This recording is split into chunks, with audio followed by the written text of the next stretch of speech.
Hey everybody, it's Mr. B here. Welcome back to another episode of MrBevers Neighborhood. I hope you're all having a wonderful day, and I have always wanted to have a Planeswalker friend just like you. And hey guys, it's Mr. Combo number 5 here. You can always catch our content on Twitter at CMDTower or at Mr. Combo number 5, all spelled out except for the 5. And I've always wanted to live in a multiverse with you. So let's make the most of this beautiful board state. Here in MrBevers' neighborhood, we are here to address the salt in the room. In every episode, we're going to address a top salty card from the EDH Rec Salty list and have our dear friend MrBevers help us navigate the social constructs around it. And we're going to do this the following ways. What makes the card annoying or salt-inducing? Why do us personally react in this way if we do? And then finally, how can we form habits that can change this way of reacting over the long haul? So today we're talking a very hot card and Dockside Extortionist.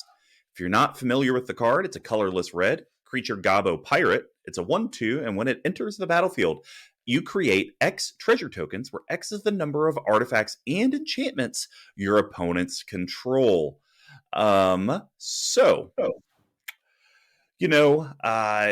It's up there. It only has one printing, and that was in Commander Precon 2019. The card right now is a cool $65.48. Essentially, if you just would have bought that Precon, you would have made $25.48 off that one card. Mm-hmm. And the salt meter for this guy, at least based on the 2022 salt meter, it has a salt score of... It's really low. 2. It has a salt score of 2. It's almost halfway down the list of the top 100 saltiest cards. And it is in Mr. B. I don't know if you have EDH Rec pulled up. Hopefully not, or this will spoil it. How many decks do you think Dockside Extortionist is in per EDH Rec? Per EDH Rec, I'm gonna guess it's gotta. Okay, so the total number of decks on EDH Rec is like in the hundreds of thousands, I think, right? Mm-hmm. If I'm thinking correctly. So I'm gonna guess it's gotta be close to like 70,000-80,000 decks. 108,000 decks have a Dockside Extortionist in there, representing roughly, it's in 20% of decks that have red that can run a Dockside Extortionist. And I just want to, for comparison, Sol Ring, probably one of the most used cards ever. That's in 936,000 decks. It's about 83% of all Commander decks. So it can kind of give you, mentally a little bit to look into. Okay, how often do I see Sol Ring? Well, I would probably see a Dockside 1 out of 4 Sol Rings, give or take. Sure. So yeah, I guess it also depends on how often you're seeing a red deck, though, too, right? Because Sol Ring can go in every deck, whereas Dockside can only go in something that is red, right? So, So, MrBevers, why do you think the community finds this card so annoying or salt-inducing? So, I mean, I've heard a lot of different takes on this card in my career as a, and I say career in heavy quotes, as an MTG content creator. And that is, a lot of people don't like it because it essentially turns people's decks on turn 2, as opposed to possibly needing turn 4, 5, 6-ish before they can start to combo out. It definitely allows them to accelerate their gameplay very quickly. Absolutely it does, because a turn 2 Dockside, when each opponent played like a Sol Ring or a Signet of some kind on their turn 2, nets you 3 treasures, right? Which means is not bad considering you only have 2 mana in play. You've now just more than doubled the mana you have available, right? So I think you'll find like that. I mean, at least for me anyway, the salt-inducing side of this probably is coming a lot more from the people who are playing a lot of fast mana. because a Dockside, it can just be backbreaking when you drop a, mana crypt and a mana vault Yeah, and all those things on turn one, sure. and then your opponent goes Dockside, make like 8 treasures on turn 1 or 2, and you're like, oh, Mm. yeah. So it definitely comes into play a lot heavily, like much more heavily there for sure. Um, in my experience, at the casual tables, I haven't seen a lot of salt about this card personally. Yeah. Um, and I think that's mainly because, generally speaking, when it does come out, it comes out either really early when it doesn't do a whole heck of a lot, or it comes out really late and makes a whole bunch of mana, but the person doesn't have anything to do with all that mana now. Do you know what I mean? Hmm. It comes out on turn like 15 or some nonsense, and it's Sure. like near the end of the game, and they make like 30 red mana, and they're like, "Great, I'm hellbent. I'll do Yeah. nothing now." And you're like, "Okay, right?" Like, so it's one of those things, right? Where I think that the salt level from the community for this one, I think it's probably a lot more bark than it is bite. I think that's the way I want to put it, right? Is you see a lot of people yelling and screaming about it, um, more so than you actually see it being a problem, right? Yeah, and some of the notes that I had kind of written down, I actually think one of the biggest reasons people might be salty or annoyed by this card, MrBevers, I actually think it's the price. I think a lot of people are looking at this at $64 for just a good ramp card or great ramp card, depending on the situation. It's been printed once in a precon. That precon's absurdly expensive to try to acquire. I Mhm. think if Dockside was a $15 card, I don't think we'd hear anything about it. I think it's purely just there's so many of them out there because of the precon.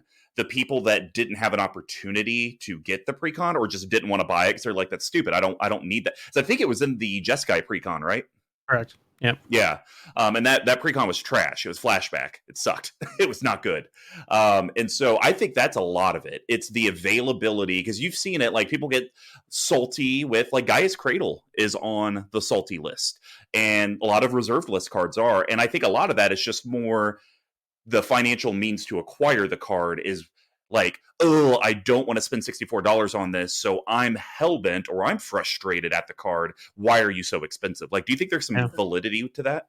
Absolutely, absolutely there is, right? Like, there's definitely people out there who, like you said, I mean, especially with reserve list cards, right, are going to be like upset to see them across the table because they're like, "Oh, you're playing that. It makes me salty because I can't afford that Yeah. card to put it in my deck." And the thing that's funny about that, and we can digress if you want, but there's no reason to get salty about your opponent playing a card that you can't afford, Hmm. because making that statement in itself proves that if you could afford it, you'd play it. Yep. So Yeah. why would you get salty at someone who can afford it and play it? Like, it just seems strange to me. It seems strange to me in that sense, right? Because Yeah. if you're gonna play it if you could afford it, then why should you be upset if someone who can afford it plays it, right? Because you wouldn't Hmm. want them to have that attitude towards you if you were in their shoes. So, Very fair. but back to your point about Dockside, absolutely. Should it be a $60 card? No. Do I think that there's a lot of discussion? I mean, maybe we'll get into this later in the episode, and I don't want to spoil things, but there's been a lot of talk around it being banned in Commander, and I think that's a lot of, again, bark and not bite, and people just kind of throwing their arms up in the air, being like, "Please ban this card. I hate it," uh, because it's more along the lines of, they, like you said, they don't want to play with it, they don't want to play against it because they can't Hmm. afford it, or they don't want to afford it because they don't think that it's worth the money that it currently Sure. costs, which is accurate, right? Like, I Yeah. mean, do I think that Dockside should be a $60 card? No, definitely not. It's not a $60 card by any means. Um, is it worth that because of the market rate right now? Absolutely, it is, because that, like you said, I mean, there's a ton of copies out there because of the precons, but Hmm. because it was only printed in precons, there's actually a finite amount of them. Yes. And I believe in 2019, I don't think they were allocating commander decks yet at that point. I know they are now. I don't know when they started, but what that means is essentially your LGS would only be allowed to get so many of them, Sure. because of, this is just, your store has shown these numbers of sales and stuff, so here's how many you get. Um, and there was no like wiggle room of being like, well, can I order more? No, Sure. right? That's it. That's all you get. That's all there is, because we're not printing more essentially. And I've never seen an official statement, so I don't know. I can't say if this is true or not, but I believe that the commander decks are not print to demand. I believe they are an Mm, allotted product. In other words, they do a print run, and then whatever's printed, that's all there is. Right? gotcha. They don't go back and print more and and release them again like they do with booster packs, right? And I think that's partly because of the way they're packaged, right? To Sure. be able to print them and package them is a lot different than printing and packaging booster packs. So Hmm. the booster packs can stay on the line, 3 years or whatever, with the essentially like images being ready to be printed onto the paper and then Sure. put into the packaging, because they have it in stock essentially at the printing presses, right? Yeah. um, and so they can just reprint it, but they don't have the cardboard and packaging for the commander decks still kicking around, so they can't just print more whenever they want, right? Hmm. Yeah. They, I mean, that's actually a good point, Mr. B. WotC should totally look into, and I don't want to get too far down a rabbit hole, but you just gave me this idea. They should totally look into, okay, the first print run is the box, the oversized card, all of that stuff for commander decks. But then they should do something where it's like 6 months or whatever. If an LGS does want more of them, they can print on demand, but you don't get the box and the oversized card. Literally, they just do it down the line, and it just goes into almost like a booster pack that holds 100 cards. Just be Mhm, real thick packaging. They could mhm. totally do something like that and then do print on demand, and maybe these types of things don't happen. But Yep. And, um and who knows, right? Like maybe that's yeah. something that they could look into in the future. WotC, pay us. Yeah. But the last thing I wanted to make, from a community perspective, because this is actually the argument I usually hear with Dockside, Mm, it's the blink reanimate abuse. That's the big thing that I have heard from the community, and I get it because I mean, it wasn't abused, but we kind of saw that with tokens with chat chaos mhm. this week. Dockside happened 3-4 times. Yeah. And that's where it's like, oh, come on. Oh, man, another 8 treasures, another 8 treasures. So, what can you do about that? Really nothing. We'll kind of talk about how you can interact with Dockside and, in the last section. But I think that's another valid-ish reason is like you could kind of almost go infinite with Dockside and Brago. Just keep blinking Dockside. You keep using the treasures to pay for the extra activation, and you just keep going. And then it's like, well, damn, I really can't do anything. Or Dockside could go infinite with a myriad of other things that dies and it comes back. You just need that initial mana investment. So I Mhm. do understand that those kind of things can be frustrating, but I think, Bevers, to your point you made at the very beginning, they're just doing that to get to the card that's already in their deck to win. Like, Mhm. so if they're going to torment a hailfire you for 100, well, that was always their plan. Just Dockside was maybe option 1A, and there's also 1B, C, D, E, and F that all do the same Correct. stuff. That's right. Yeah. So I think I made that comment off the air, right? Oh, okay. To you prior to us starting, I believe. And that was, of course, Dockside is essentially like uh, a means to an end. In Hmm. other words, right? So, and as I was talking to Mr. Combo earlier before we got started recording, I was saying, I think that Dockside gets a little bit of blame for things that it doesn't actually do, and Hmm. that is, it doesn't actually end games, Yep. right? It doesn't. It creates the ability to end games. Absolutely, it does. It doesn't end games itself, right? Yep. And that, I mean, they're like, listen, always a grain of salt with every statement, right? And that is, there are definitely some weird mechanics that you can do with making infinite number of treasure tokens with a reanimate Dockside nonsense, and then sacking the treasures to ping all of your opponents for a lethal amount of damage. That is definitely a thing. Absolutely. So Dockside could technically be your win con in that sense, but I think that it gets a lot of hate for basically generating the mana to be able to do the big, I want to say big silly thing that Hmm. that people want to try and do to end the game, and or just do something crazy and large, right? And make a big show of it, right? So Sure. yeah, I think that Dockside gets a lot of hate and maybe a lot of salt for that reason as well, because there's people sort of blame it as it's an enabler for everything else that you're doing that's, Sure. uh degenerate, I guess is the best word of putting it together, right? And but then again, Dockside's not the thing that's degenerate per se, right? It's the other thing that the person's doing with the mana that they received from Dockside that is now degenerate, right? Gotcha. All right, guys. Well, before we head over and hear why maybe MrBevers and myself are personally salty or annoyed by this card, let's hear a little bit about our store. Hey there, Collective. Do you need a new playmat? Do you need some sleeves? Have you been forgetting your upkeep triggers? Well, be sure to head over to cmdtower.com/merch and be able to pick up all the great swag made for you guys. It could be the Mr. Comma number 5 reminder token. It could be the Squee McGee Get Up and Fight coin, or heck, even our foil playmat or Jund holiday sweaters. All of it's there. Go check it out. Hey there, Collective. So I personally feel this way because usually it's directed at me, and it's mainly because I lied. I don't feel this way. I'm totally fine with the card. It's really not that big of a deal for me personally. I genuinely don't see it all that often. But as I mentioned in the previous segment, I did experience a 3-4 Dockside use on MrBevers' Chaos Chat stream. So if you guys want to watch that, twitch.tv/MrBevers. And I mean, I don't know, Mr. B. Like, I think we were all fine with it. Like, really, the only thing that we were annoyed with was just in that particular game, it seemed like the mana was more investing into board wipes, and it just was like making the game go long. But that has nothing to do with Dockside. That's what the player is choosing to do with their mana.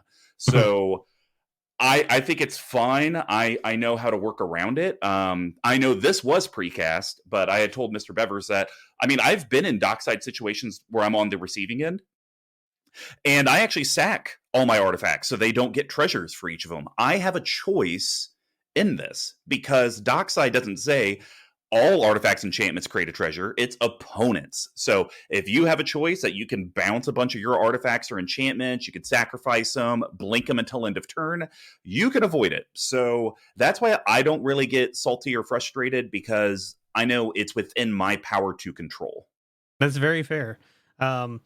I think for me, I think that you're going to find probably with this show in particular, I'm probably not going to be salty about anything that happens, regardless of what the card is, because for me, my attitude is that, people are going to play what they want to play, and they're going to do what they're going to want to do.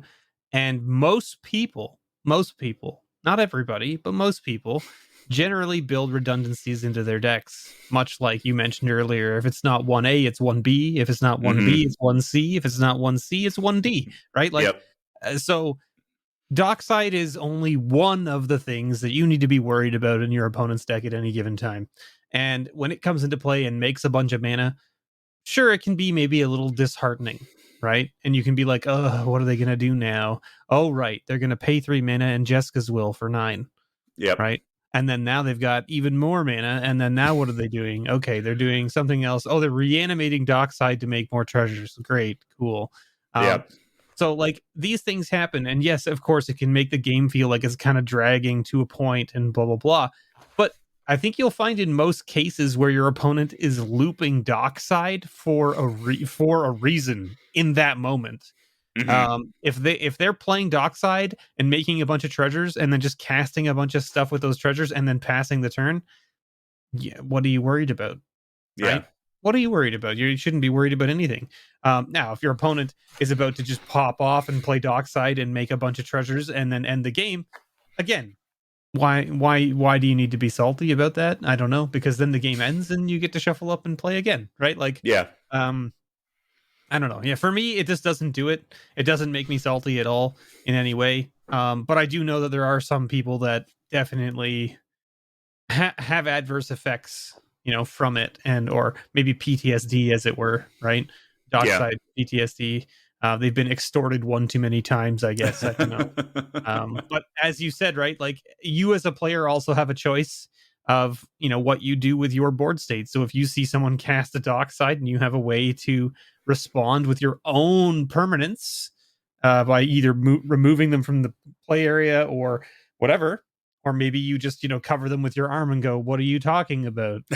I don't have any artifacts or enchantments. Like, listen, ham it up sometimes. It's sometimes that it takes that little bit of humor to just kind of alleviate maybe the tension that might be building at the table, right? In this sense. Sure.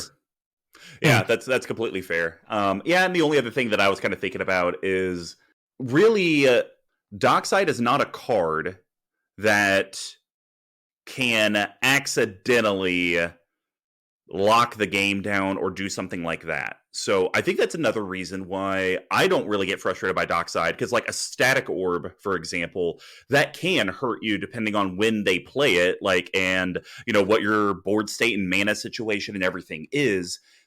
So yeah, because I was actually scrolling through the list, it's like, yeah, I'd probably be a little frustrated depending on when they did that. But Dockside, I'm like looking at it, it's like it's just mana. Like you're just getting mana, and we'll talk about it in the last section, of course. But like, how do you interact with that? And there's actually tons of ways that you can interact with Dockside. Like there's a lot. So I'm glad to hear. I am going to challenge you though. I will find a card on that salty list that you're like, yeah, I probably wouldn't be a happy camper if they played that. Might ask them not to play that again or something. It's definitely Ugin.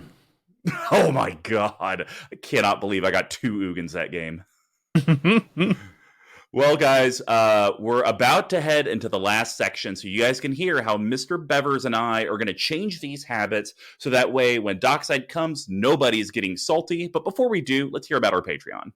Do you like CMD Tower content? Do you wish you could have more of it? Well, you should head over to our Patreon, patreon.com/CMDTower. That's where we really lean on the community for help in running our channel, but also giving back to you as well. So for just literally $1 a month, you can join and get tons of soft value, opportunities to be on the show, interact with the collective in our very lively chat. And then for even just $5, $15, or $25, you're going to get swag. You're going to get RK Post tokens.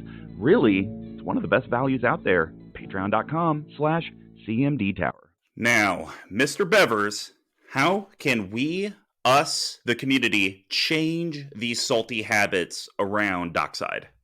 I mean, this comes back to probably the same thing that we say almost every time on this show, right? And that is, it's a card game. Enjoy it for what it is. And I know sometimes it's easier said than done, right?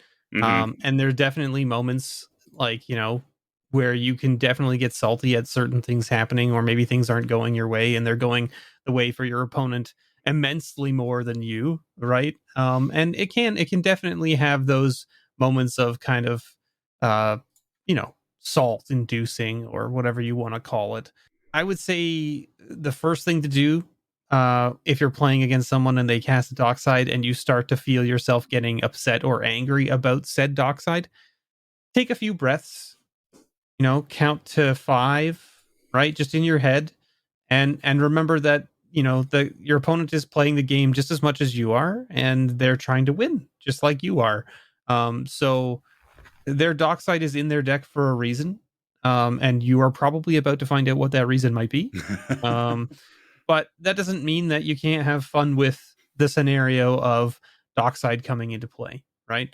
Like I mentioned in the previous phase, you can have a little bit of humor about it. You could cover up your cards and be like, I don't know, I only have 1 artifact.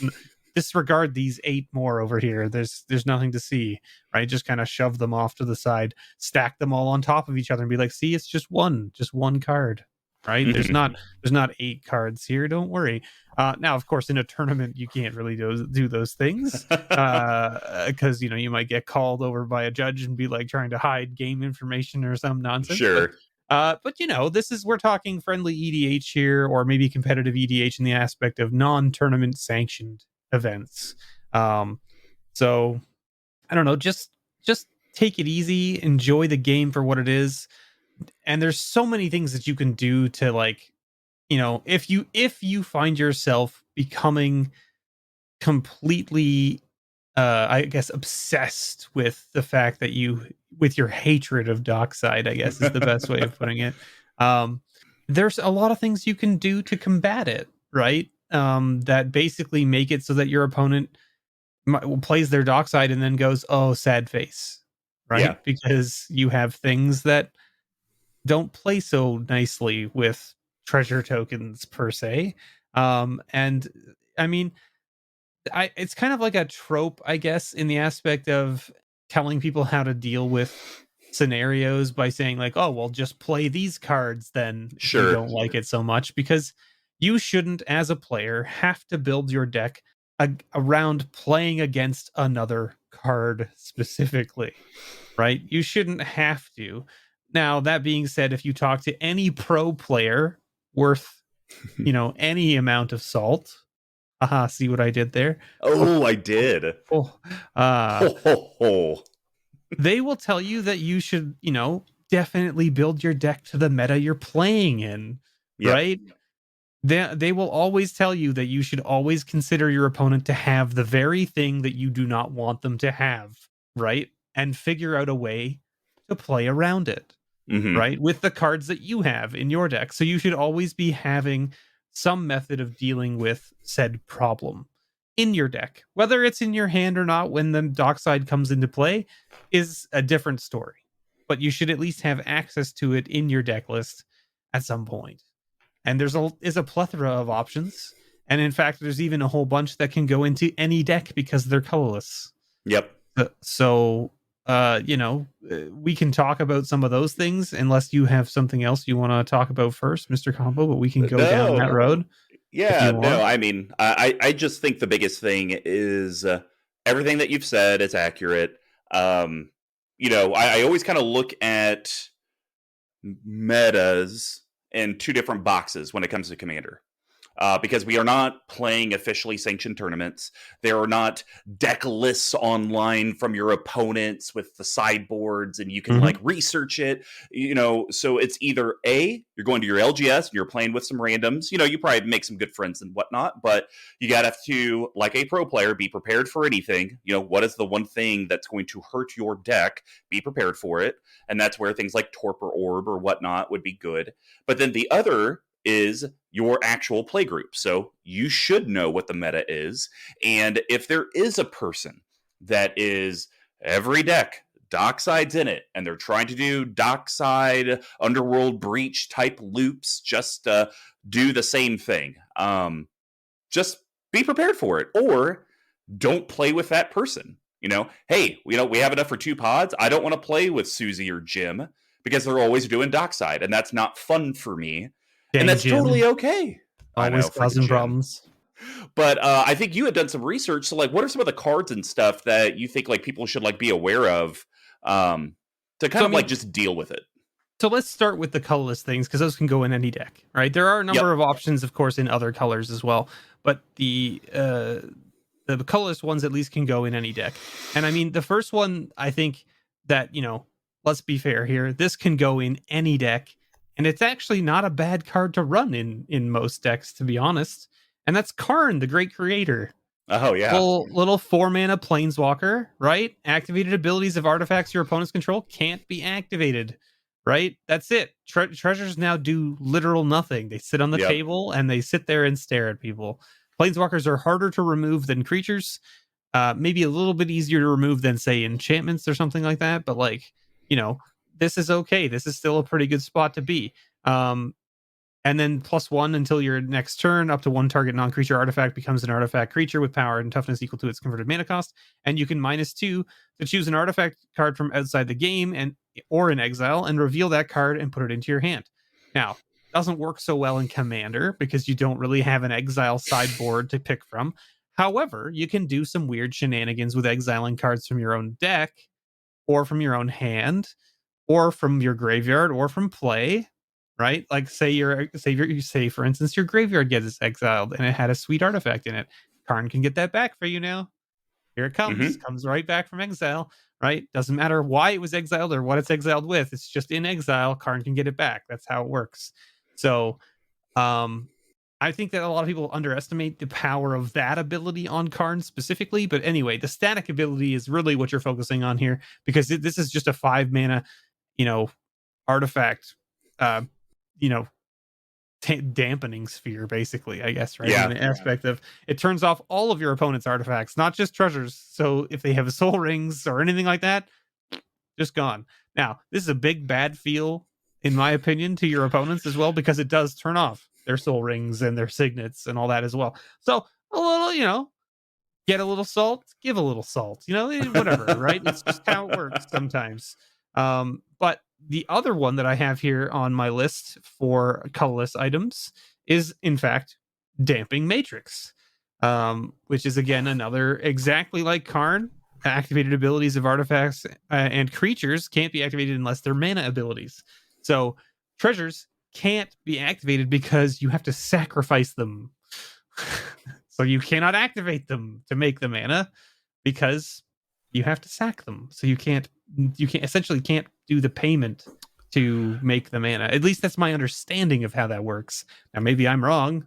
It's very, very possible that I'm wrong, but maybe I'm not a judge. Just put it that way. But the other thing that I also like about Damping Matrix is that it is only 30 cents.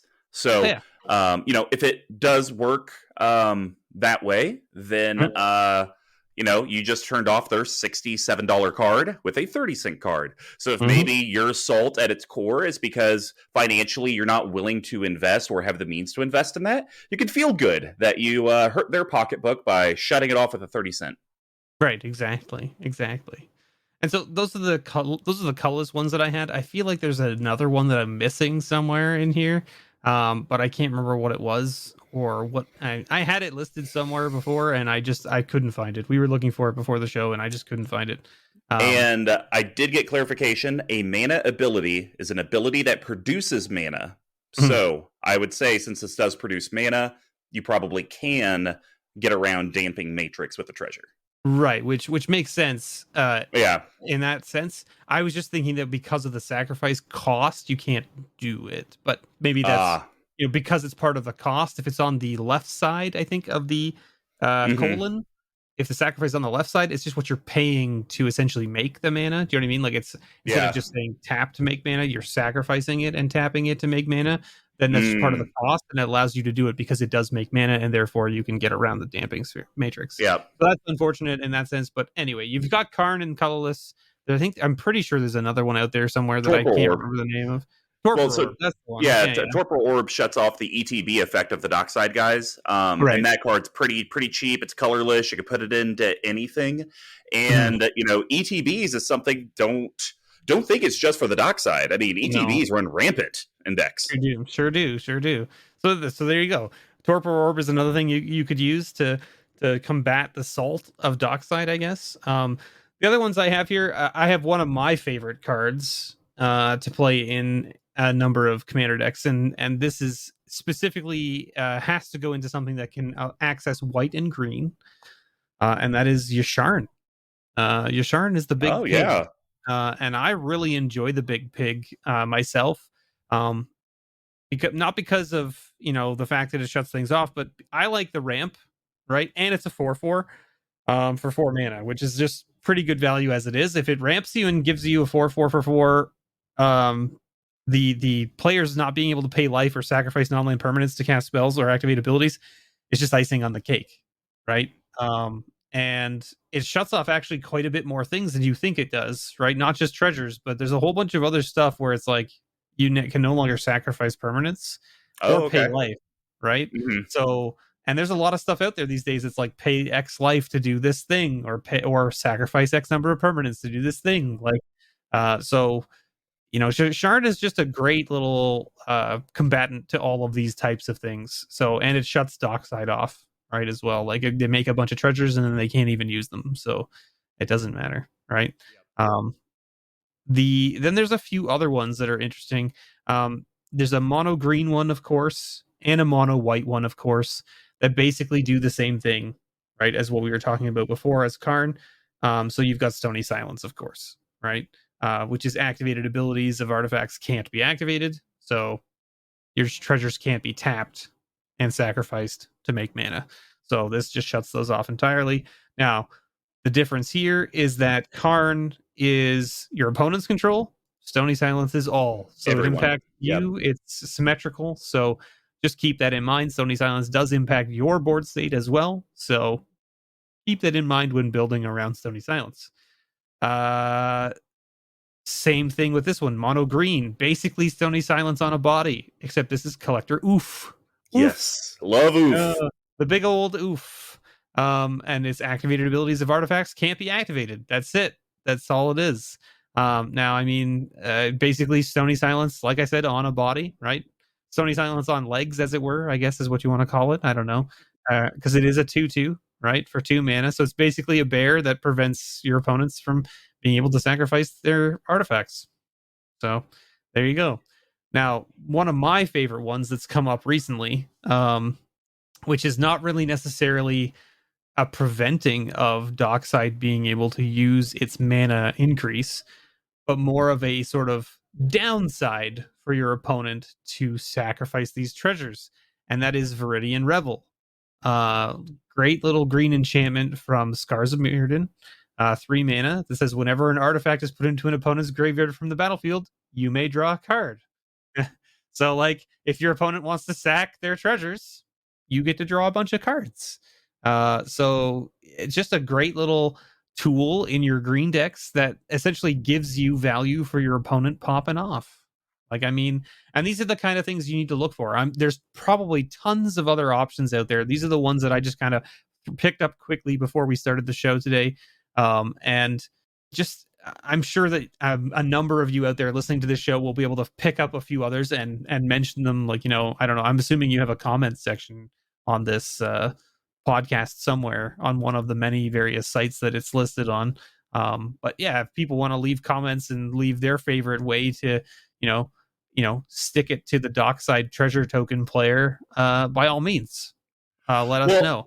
Yeah, right? And some other ones, guys, to be familiar with. Hushbringer is a great one. It's just a colorless white. Creatures entering the battlefield or dying don't cause abilities to trigger, so you're getting additional value with that, and it's, you know, 1/2 flying lifelink.